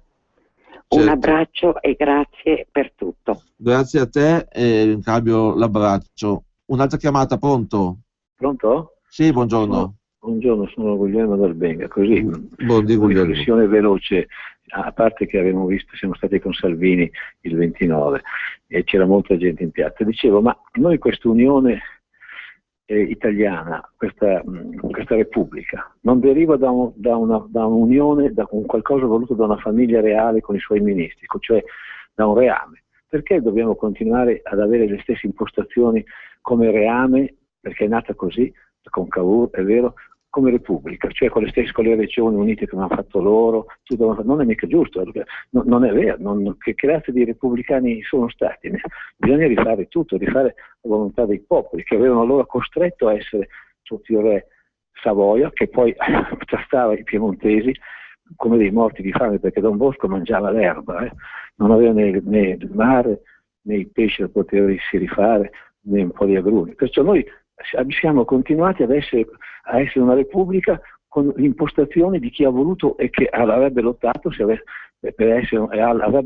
avesse chiesto come Mazzini la repubblica, ve l'hanno escluso, è vero? Per essere sempre comunque un reame, non è che si immaginasse un domani come una repubblica, non lo volevano per niente. Perciò questo è una repubblica che non ha valore. Grazie. Grazie, buona giornata Guglielmo. Un'altra chiamata, pronto? Pronto? Sì, buongiorno. Buongiorno, parlo da Torino. Io volevo parlare appunto del 1° maggio, di questo lavoro che non c'è. effettivamente bisogna vedere la differenza tra i lavoratori privati e quelli pubblici. Voi lo sapete benissimo che le bidelle fanno l'uncinetto, che escono e vanno a farsi la spesa al mercato, che tornano tranquillamente e continuano a fare l'uncinetto. Non vedo perché dobbiamo oltretutto fare differenze nei medesimi lavoratori pubblici come gli infermieri, le bidelle e tutta questa gente che fa niente. Questa gente dovrebbe vergognarsi perché i privati non hanno nessuna difesa, anzi i sindacati avrebbero dovuto fare come in Germania, dire ragazzi volete il lavoro, diminuiamo lo stipendio e diminuiamo le tasse alle imprese. È una cosa vergognosa. Questi giovani che non riescono a trovare lavoro mentre gli extracomunitari si prendono 1.500 euro al mese. Questi giovani sono degli imbelli, diciamo così per non dire altro, perché dovrebbero rivoltarsi. Lasciamo che continuino a venire questi extracomunitari, così anche i pensionati non avranno più soldi. Arrivederci. Grazie, arrivederci, buona giornata. Non ci sono per il momento, mentre aspettiamo altre chiamate. Allora ricordo il numero 0266203529. Ecco, sì, condivisibile tutto quello che ha detto l'ascoltatrice che ha appena chiamato. E poi ecco, facevo caso che allora, anche Alberto diceva abbiamo un'arma che è la matita, un'altra diceva, un'altra ascoltatrice, la lingua. Ecco, mi rendo conto che le nostre armi non sono armi da fuoco o armi da taglio. Le nostre armi con le quali vogliamo usare per la nostra battaglia democratica di autonomia e di indipendenza sono la matita elettorale, le bandiere, i nostri simboli, la lingua. Quindi sono armi esclusivamente democratiche e quindi a volte fa riflettere come uno Stato si ribelli di fronte a mezzi più che armi democratici. Un'altra chiamata, pronto? Pronto?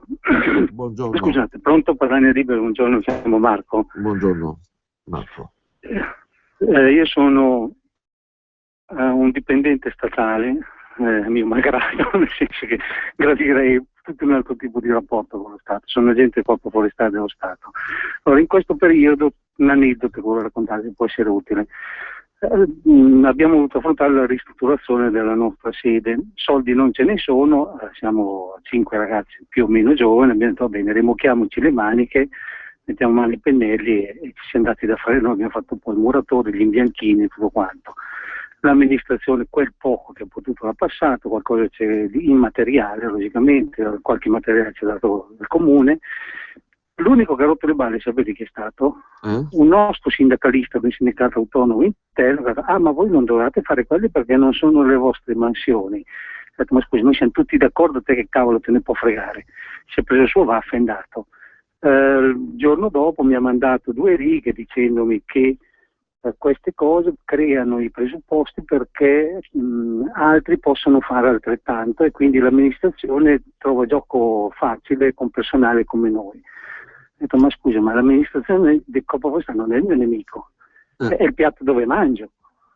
Tra l'altro e la minestra ce la mette i contribuenti in questo piatto, non vedo il problema. Questo per il rapporto che avevamo con i sindacati. Saluti, grazie mille, ecco un esempio molto molto utile, intelligente. Mi viene da fare una battuta: se in 5 hanno imbiancato i loro uffici, le loro strutture, mi immagino se facessero lo stesso i forestali della Calabria o della Sicilia, potrebbero imbiancare tutta la città e magari costruire dei ponti, perché là sappiamo che il personale è leggermente in esubero. Un'altra chiamata, pronto? Pronto? Sì, buongiorno. Buongiorno, è la prima volta che riesco a entrare in linea. Un piacere allora. Buon 1° maggio. Anche a lei, signora. Grazie. Dunque, per quanto riguarda gli extracomunitari, noi in Italia non possiamo più andare bene perché naturalmente l'evasione fiscale è causata la maggior parte di loro che mandano tutto a casa loro, per cui è un'evasione enorme. Prima cosa. Seconda cosa, anche Tele Lombardia tante volte i Golfari è una cosa che con la Lega ce l'ha a morte proprio. Sento a volte che non ci sono dei nostri, diciamo, parlamentari o qualcun altro, naturalmente continua a parlare male, vabbè, e noi non possiamo più avere dei voti necessari con quella gente che parla sempre male della Lega e così. Oltretutto parlavo con degli extracomunitari, così sentivo sul documento, dicevano che fra 2 anni naturalmente loro vengono per invadere il mondo, per cui dobbiamo adattarsi ai loro costumi, ai loro modi di vivere. Non vengono per il lavoro e spaccio di droga, questo l'Italia è favorevole per venire, perché naturalmente loro trovano il posto adatto per poter spacciare e guadagnare molto bene, e dopodiché ci sarà noi che dobbiamo subire il loro... Grazie signore, il discorso è chiarissimo. Un'altra chiamata, pronto? Buongiorno, sono Claudia da Brescia. Buongiorno. Io volevo rispondere, volevo un attimo commentare quello che ha detto il signore che è dipendente statale. Bravissimo, ammirevole per quello che fanno, però non è giusto che dobbiamo ancora metterci la gobba noi quando loro sono là seduti a tavolino a bersi il caffè e a fare i cavoli loro. Uno, poi volevo chiedere, i soldi che prendono questi extracomunitari, questi 1.300, 1.500 che siano, gli vanno direttamente in mano a loro o è quello che costano al comune? In base a dove vengono messi. E basta, mio figlio sta crescendo a 5 anni e sta crescendo leghista sfegatato. Tanti auguri a tutti e buona Padania. Grazie e buona Ciao. Padania anche a lei. Ciao, ciao, arrivederci. Un'altra chiamata, pronto? Sì, pronto, buongiorno, sono Pietro da Cagliari. Senta, per farla in breve, in Sardegna saremmo stati in tanti autonomisti, però si è divisi in tanti ciuffetti. Certo, se saremmo stati uniti sarebbe un'altra musica, però mi lasci dire, adesso mi viene da dire, chi fa da sé fa per tre.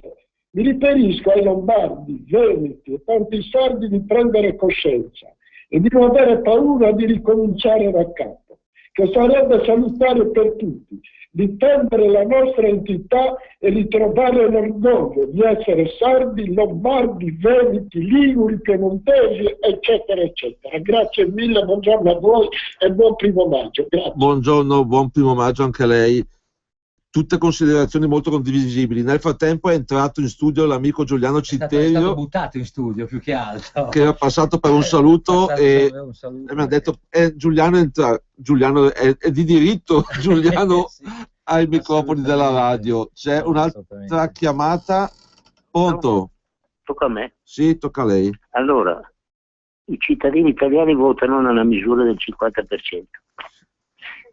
Quindi questo 50% poi dopo viene eletto chi ha avuto il 30%, quindi praticamente chi viene eletto con il 15% della popolazione. Secondo me questo non è assolutamente democratico. Non vuol dire niente l'espressione di un popolo nel 15% del voto. Per cui io farei una legge dove stabilirei che chi non vota non ha i diritti civili. Grazie, buona Padania. Buona Padania, ancora una chiamata, poi dopo faccio parlare Giuliano che giustamente... Pronto? Ciao Marco. Ciao. Sono Fiorenzo Capio, giorno Santo Stefano. Senti, io lo chiedo anche a te perché ho chiesto a Morelli e qualcun altro non mi risponde, ma se noi leghisti siamo al 4% e siamo di 2 milioni di voto, avremo ancora raggiunto le 500.000 firme. Ti ho sentito male, comunque la domanda è chiarissima. Facciamo rispondere a Giuliano. Sì, ma innanzitutto ringrazio tutti gli amici e buon primo maggio a tutti i lavoratori padani. Sì, questa cosa qui anche a me lascia abbastanza perplessi, no? Nel fatto che i referendum che propone la Lega, io lo dico spesso anche quando mi capita in radio, non sono referendum politici, non sono referendum ideologici, sono referendum che permetterebbero a tutti, qualunque sia il loro colore politico, di vivere un po' meglio, di cercare di fare fronte a questa veramente è stato dittatoriale, che ho sentito prima le macchine in trasmissione qui, ho sentito Meloni che addirittura portano via le bandierine, no? Questi qui si attaccano anche a quello, per cui francamente sono abbastanza così anch'io sorpreso del fatto che non ci siano state già il primo giorno 5 milioni di firme per questi referendum, ma purtroppo abbiamo a che fare con un popolo anestetizzato, un popolo che dorme, un popolo che magari sa tutto sull'ultima formazione del Milan o dell'Inter, ma non sa un cazzo di quello che gli stanno combinando e gli mettono sulla testa quelli di Roma, e anche diviso, se lo sanno se ne fregano. E anche diviso. Sì, ovviamente, qui questo è proprio la manifestazione più forte del popolo che non esiste. Poi mi pare anche un altro discorso interessante era quello dell'astensionismo. L'astensionismo d'altronde, cioè i poteri giocano molto sull'astensionismo. Ne abbiamo sentito anche un'eminente persona che si è sempre battuta contro l'Europa, eccetera, no? Su un articolo sul Quotidiano qualche giorno fa, invitare all'astensionismo proprio al momento dove la Lega Nord insieme alla Le Pen, insieme a altri movimenti indipendentisti o quantomeno euroscettici dell'Europa, sta veramente portando a casa probabilmente un risultato epocale. Questa signora ci viene a dire di astenerci, e per non fare nomi e cognomi mi riferisco alla signora Ida Magli, e questo mi sembra anche comunque colpa nostra. Il fatto che poi vada a governare uno che ha preso in realtà il 15 o il 20% dei voti rispetto quello non è colpa sua. La democrazia impone delle regole, se uno preferisce non utilizzare queste regole, questi diritti, poi non può nemmeno lamentarsi che vadano a governare con pochi voti, insomma. Certo. Anche con un voto, ma è autorizzato a governare. Quelli che non sono invece assolutamente autorizzati a governare sono i governi fantocci, i governi finti, come quelli che abbiamo che stiamo subendo adesso. Ecco, ci dice il regista che abbiamo le ultime 2 chiamate. Qua, Giulia, 2 chiamate, pronto? Sì, pronto, visto che è arrivato anche l'architetto, siamo a posto, siamo a completo. Siamo proprio a posto, siamo proprio arrivati, sono proprio arrivati tutti con te. Sono arrivato anch'io, basta, adesso possiamo chiudere baracche burattini. Senti, una cosa mi ha sorpreso di Dottor Meloni, il fatto che gli hanno sequestrato la bandiera di San Marco, che la bandiera di San Marco è la bandiera ufficiale della regione Veneto. È come se uno venisse a casa mia e mi sequestra la bandiera della regione Lombardia. Cioè non è che avevo in casa la bandiera, che ne so, del partito fascista piuttosto che del partito nazista, per cui faceva apologia di reato.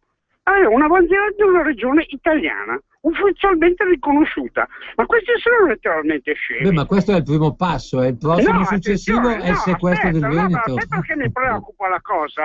Perché io quando hanno arrestato gli indipendentisti ho messo fuori la bandiera di San Marco sul balcone, attenzione, fino al 25 aprile. È una delle ultime telefonate comprata a una festa della Lega, fatta a mano, è costato un pacco di soldi, è stata fuori per una settimana.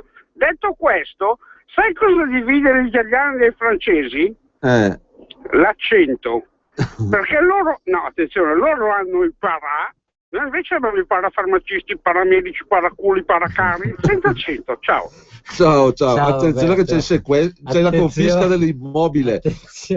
Un'altra chiamata, pronto? Pronto, buongiorno, sono Maria Carla da Bergamo. Buongiorno a tutte e due, buon 1° maggio. Volevo dire una cosa, mi rivolgo anche a Citterio che è lì in studio, sono felicissima. Ma quanti sono i leghisti che votano Lega? Il nostro referendum, grazie ai leghisti, i veri leghisti, non dovrebbe essere già ultra superato, ultra raggiunto tutti i numeri che abbiamo bisogno. Dove sono?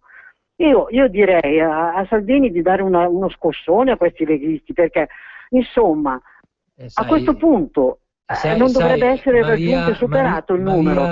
Poi un'altra cosa, Citterio, volevo sapere, al giovedì sera avete cambiato modo di condurre? No, diciamo che al giovedì sera in queste ultime settimane abbiamo avuto un po' di problemi di orario, per cui diciamo che dai prossimi giovedì dovrebbe tornare tutto regolare con la trasmissione nell'orario classico dalle 21 alle 23:30. Va bene, grazie. Diciamo ci sono stati un po' Comunque, ecco, se avete occasione di parlare con sicuramente in questi giorni a Pontida con Salvini, insomma uno scossone a questi leghisti dovrebbero essere oramai... Grazie, ma diciamo che questo problema si potrebbe anche porre anche in una questione dei nostri media, no? perché per esempio la Padania non vende 100.000 copie? Certo. No? Cioè, mi sembra la cosa più normale che un movimento che esprime almeno 3 milioni di voti, o 2 milioni e mezzo, 3, 4, Certo. quello che è, non porta a casa 100.000 copie del nostro quotidiano. Purtroppo questa è la situazione. Sì, siamo arrivati alla conclusione. Vabbè, prima di salutare e ringraziare anche l'amico Giuliano che è sempre caspita, anche perché non è che lui è qua da ospite, sono io grazie a lui. Assolutamente, io sono qui proprio perché sono arrivato un po' prima di quello che pensavo e l'ho detto passo a salutare gli amici.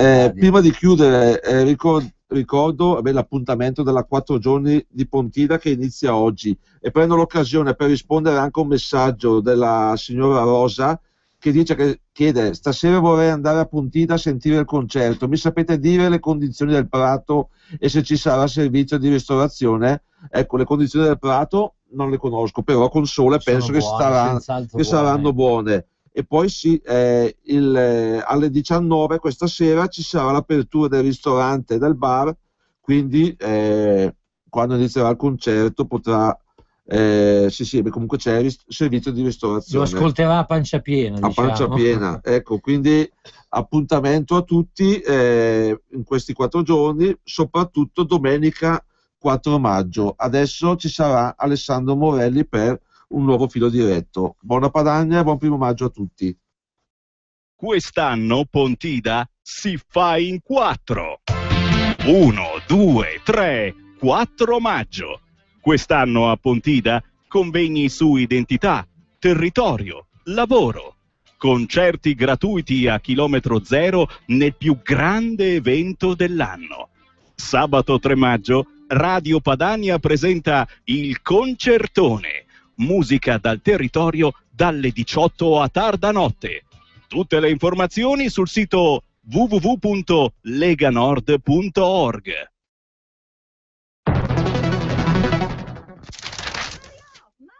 Eccola là mia moglie, sono 2 giorni che mi sta addosso perché vuol lavare le tende, ma non ho mica più 20 anni io, e se cado dalla scala. Ma Mario, smetti di lamentarti e chiama la GMG. Con il loro sistema su e giù puoi far scendere le tende senza usare più la scala. Davvero? Certo, chiamalo 02 36 51 64 40 o visita il sito gmg-srl.net. Su e giù per non cadere più. 02 36 51 64 40.